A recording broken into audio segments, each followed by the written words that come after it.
Welcome to the Lesbian Romantic Podcast. This is Waking Up is Easy, Part 14. Imagine a storm system as you would see it from space. Do you see the eye of the storm? That strange, open area in the middle of chaos and destruction? That is where I lived for a while.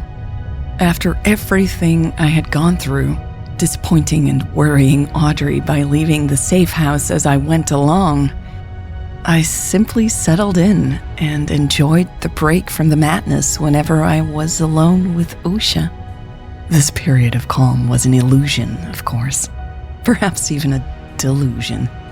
Still, I was calm and happy for a while, especially after Hope left, and it was just the two of us hiding in that apartment. It was bliss. I'm sure it's hard to believe that we were just hanging out there, relaxing and having wonderful conversations, getting to know each other, and other things. Still, that's what happened. Usha and I had a couple of wonderful days together. I managed to keep all the craziness out of that apartment. I locked the door, muted my phone, and just pretended we were safe. I guess you could say I did what I always did, right? Oh, how slowly human beings learn. Or maybe just this human being. Nah. Anyway, I did not find out how crazy things really were until our location was revealed, and we were pulled back into the frenzy with everyone else. Before that, I did get hints from the brief conversations I had with Maya. I just never asked for more details. Again, I won't get ahead of myself here. I like to tease a little, and I'm sure you would rather hear about what Usha and I did once we were alone. So let me fast forward from the moment I arrived at the apartment, which I talked about in the last episode, to the moment Hope left.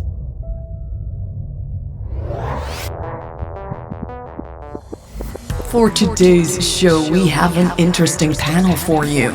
I have with me our resident psychologist and news analyst, Jamie Talmont, and our popular culture expert, Kenya Walters. We are here to talk about what has consumed the nation for far more than one news cycle now, the odd events in Windfall, and the disappearance of... Where is Ellie Harkin? That's what I need to know right now. I mean, first you get us all excited with all this evidence, and then you go into so-called hiding? That's not going underground. That's cowardice. Where did Usha go? That's the million-dollar question for this office of private detectives, hired by hundreds of admirers through a crowdfunding campaign online. Today, we were allowed to speak with one of the lead investigators of the firm for an exclusive interview. You know, in this day and age, people are no longer accustomed to not knowing. Even though throughout most of our lives, there is not much we can know for sure. We like to think that we can see and know everything. These three women disappearing? It touches a raw nerve. Who is Usha? That is the mystery I want to talk to you about on my channel today. But first, if you like my Usha content, please hit that subscribe button and the little bell icon below.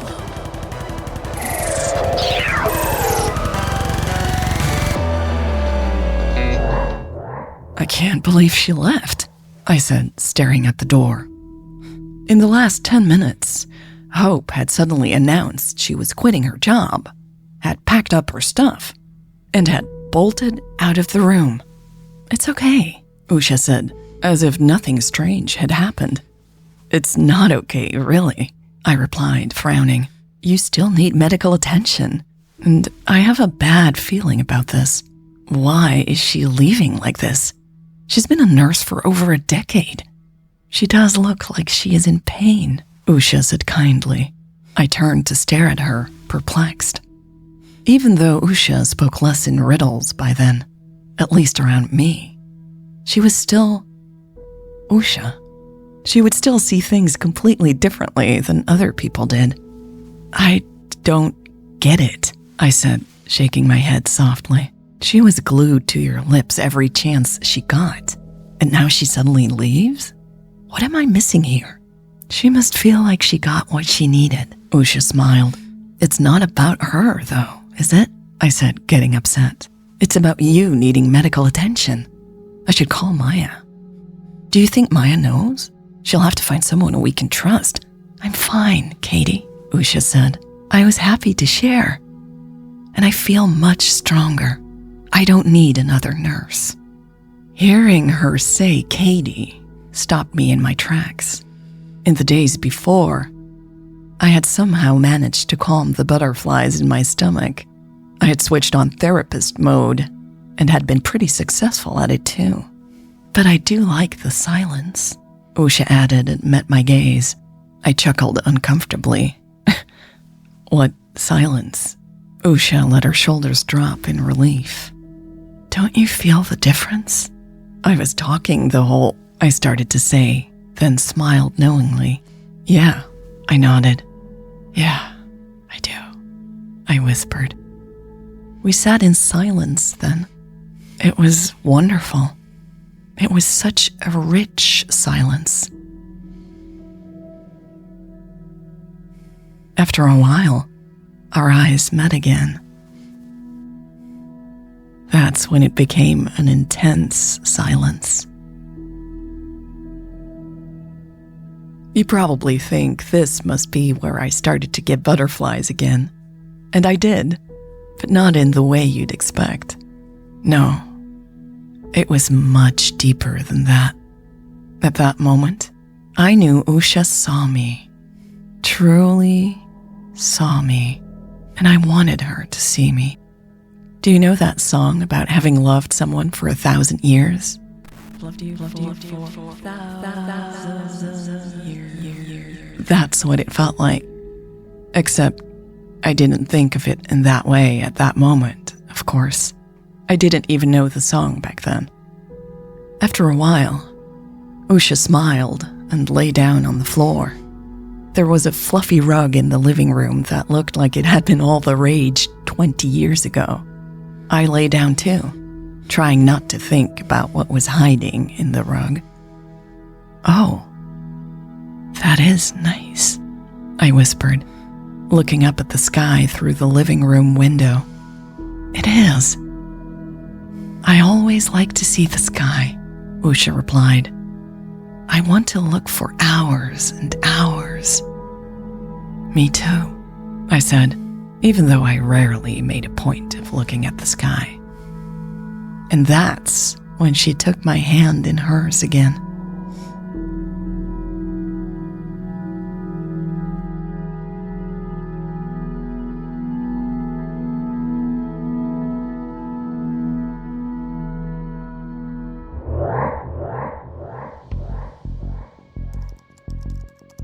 I got this message from a guy in another security group. He says he got some new info on our targets. Really? Because we already got so much info to sort through. Yeah, everyone is sorting through it as fast as we can, and also asked our bot to do the same, but this is new stuff. Well, we better look at everything if we want to beat everyone else. Imagine our reputation if we're the first to dox all of them. Man, we'll be infamous forever. Everyone will want to join us. Who's the new info about? The streamer. Oh, that's good. People online are most focused on her. They really hate her. They want to see her found. Yeah, you don't get to disappear with information like that. Just a matter of time before we get that girl. In the end, we see everything. So, who's your friend? Not my friend. Just some guy in another security group. His name is Hot Dog something. He sent me a link. I'm downloading now, big files. You sure it's on her location? I don't know. That size seems like video. Maybe something that will help us find her? Okay, let me know later, okay? Will do. Remember what I shared about people speaking their truth around Usha? And me fussing up my truth? Goosebumps and all? Maybe that is something I should explore a little more now. Because one thing you will not find in the movie, the book, or in all that online and offline coverage is truth, no matter what they tell you. Those people are not in the business of truth. Am I? Is this podcast? Well, this podcast is not here to make money. At least it is not to me. This podcast is me taking my life story back. Back from whom, you ask? From everyone. Maybe you saw the article about me and Usha being spotted in Italy a while back. Well, we weren't in Italy. We were at an Italian restaurant. And no, I did not gain 10 pounds from pasta now that the honeymoon phase of our relationship is over. Someone must have used AI to make it look like I gained weight. Who does that? Well, I guess a lot of people do. It still happens every day, and it makes our lives very hard. Imagine being a celebrity without having the money to live like one. We have to hide a lot, move a lot, and adapt a lot. We don't have the money to pay for walls or security. We have to rely on the people we trust to help us out. Some people close to me now say that this podcast is a huge mistake, that it will refocus everyone's attention on us. A few people have insinuated that I actually like the attention and crave more of it. I think they've never gone through what I have. Clearly. Otherwise, they'd know how it feels to have every part of your life analyzed and discussed by everyone old enough to type a few words on a keyboard. The most painful interview for me to watch to this day is one of my former clients speaking to a national news channel. I'll leave it up to you to decide whether that was still journalism or just plain sensationalism. Whatever it was painful. But perhaps not completely undeserved.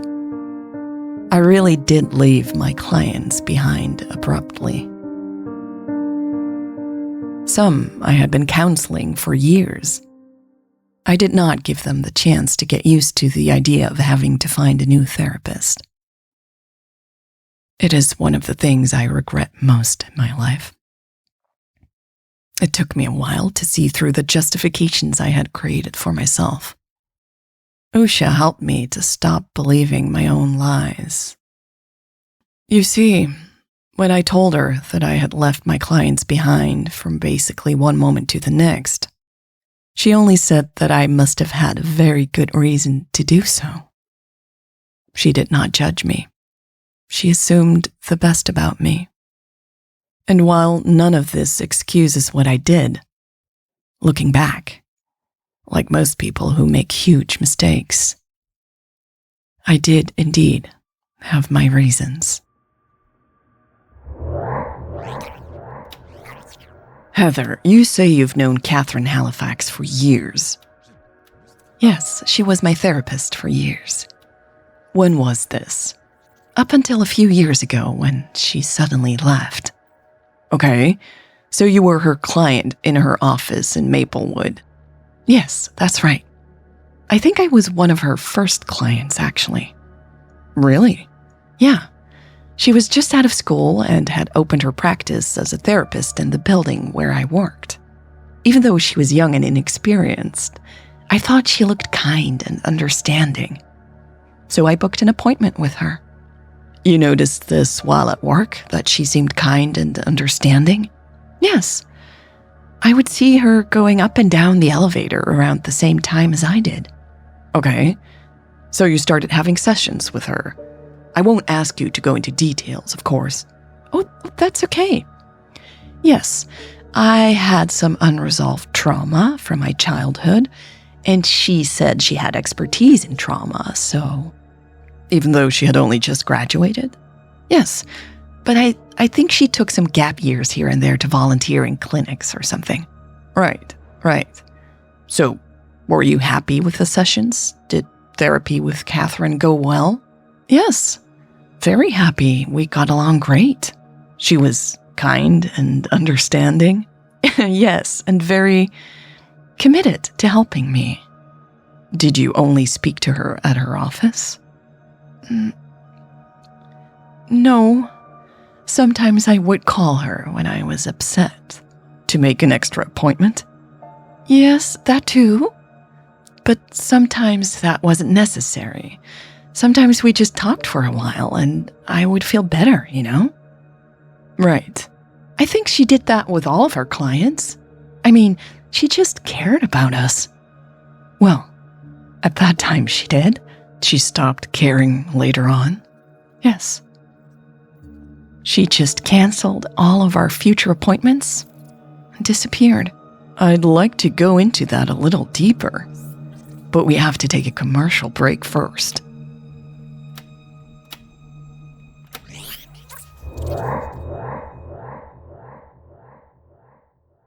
Why am I sharing this clip of the interview with you now? It hadn't even been recorded yet when I was lying there on the old rug with Usha holding hands. Still, actually, I thought of Heather in that moment. I pulled back my hand. I was Usha's therapist. Holding hands with clients is not what a therapist does, nor is spilling one's guts about past mistakes. And yet, I had done both in just a few days. Frustrating, right? Me going back and forth between wanting to be a therapist to Usha and really wanting to hold her hand. That's just how it was. I knew I should keep my distance, and I would try, and then I would fail after coming up with a new excuse. That's why I am no longer a therapist today. Probably for the best, right? It really is embarrassing to share all of this, but it's less embarrassing than what is written about me online, so...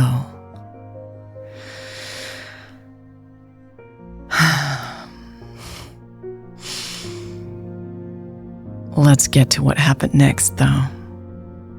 When I pulled back my hand, Usha suddenly sat up and asked me a question. It was one of those unnerving questions only Usha would think of. Katie, do you think we've held hands in a previous life? Maybe 1,000 years ago?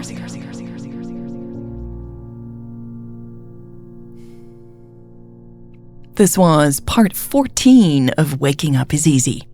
Thank you so much to the people around the world who helped make this episode possible with their financial support. This podcast has a small audience around the globe compared to other huge podcasts. And that's part of its magic because I get to interact with you on Patreon and we get to shape these stories together. But it also means we have to rely on each other to keep going. So I'm asking for your help. And I ask a lot, I know that.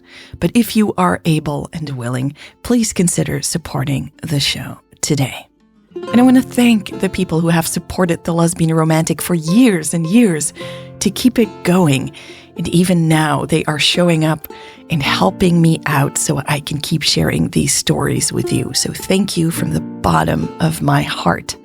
You are a cornerstone of this podcast. And not just because of the financial support. Like I say often on Patreon, your comments, your thoughts, they really do shape my writing. And so I love bringing these stories to the world together. Thank you. All right, that was it for part 14 of Waking Up is Easy. I will see you on the free feed again in 2 weeks, or sooner on Patreon, where I'm a lot more active than on my website or Discord. Even though I keep saying I should change that, but time is limited.